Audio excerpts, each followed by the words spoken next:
John, how are you coming off training? How are you fixed this week, squad-wise? Good. Ben Mee won't quite make it, I don't think, but he was on the grass, so that's a sign that that's easing. Scotty Arthur won't make it, but other than that, I think, well, apart from the long-term ones, we're making good progress, Stephen and Robbie. And with Europe and everything on the horizon, are you starting to think about next season already? No.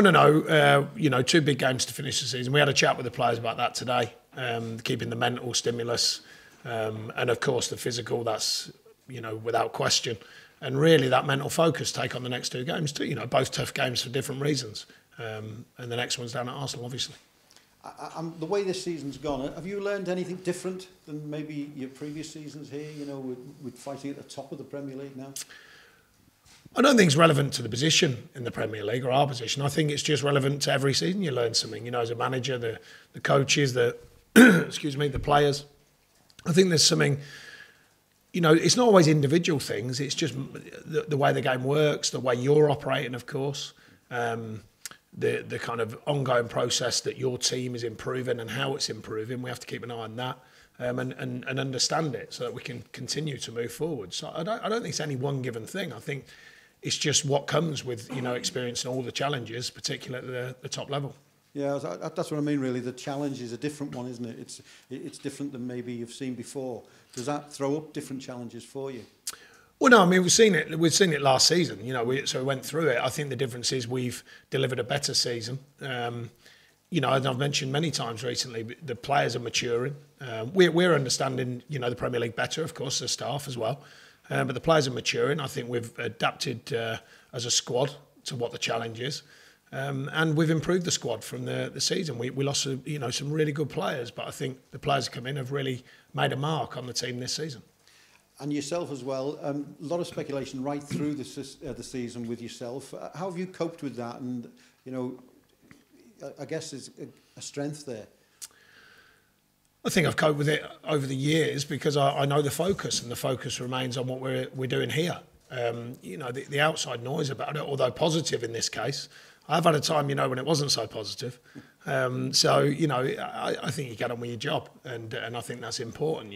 I remain focused on the task here, and I'm still here. At the end of the day, there's been a lot of noise over the years, and I'm still here, still enjoying it.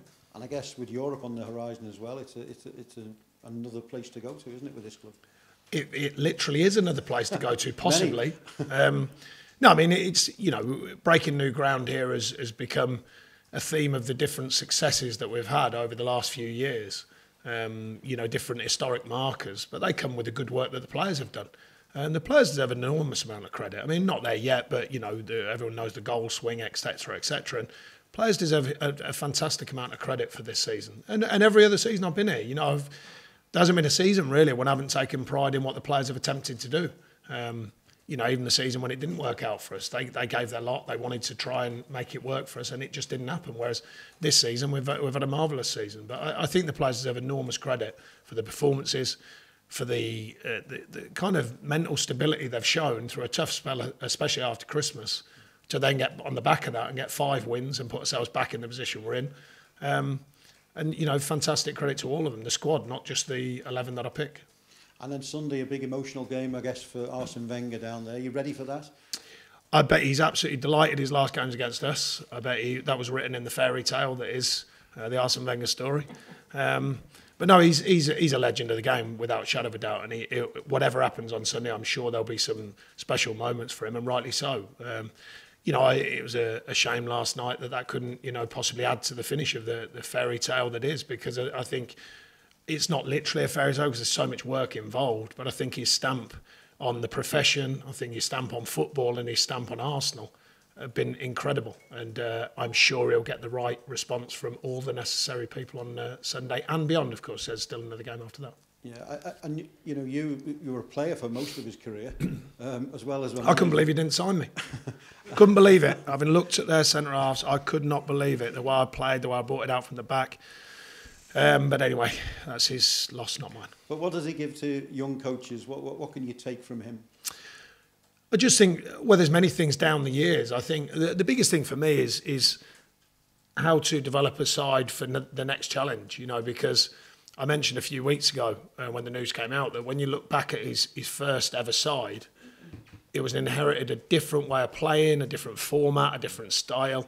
And he slowly changed that over the years, both with his own thinking, I presume, and with recruitment, of course, and kind of stayed current. And I think that's not an easy thing to do. You know, there's a lot of good things that you can rely on as a manager, and there's some I rely on myself, even after sort of 7 or 8 years as a manager. There's certain things that I think are non-negotiables, and they're the fundamentals of what we try and put into a team.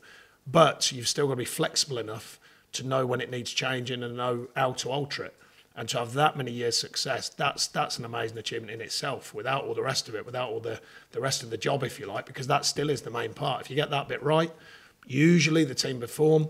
Usually, if they're performing, they win more than they lose, and then all of a sudden, the rest of it takes care of itself.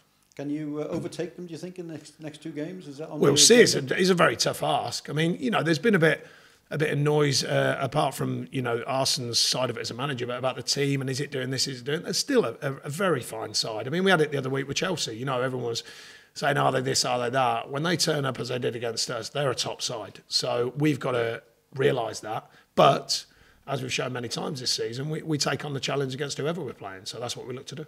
And just finally for me, are you changing your ideas, your plans with Europe now as far as what you do during the summer? Well, there's certain things, you know, timings and planning of a different sort. But, you know, yet again, we try not to go for radical change. We try to go for, you know, how we're moving forward, how we're adapting, how we're learning, are we changing things for the right reasons? Because you've got to be careful, I think, to not change everything because it can be the wrong reasons. So we stick to, as I said, stick to the basics of what we do whilst looking at the challenge that is likely to present itself. Still not there yet, but I think it's fair to speak about it just on the amount of goals that are involved. So we'll see. But we've certainly got some idea on where we're going. Thanks, Sean. Thank you.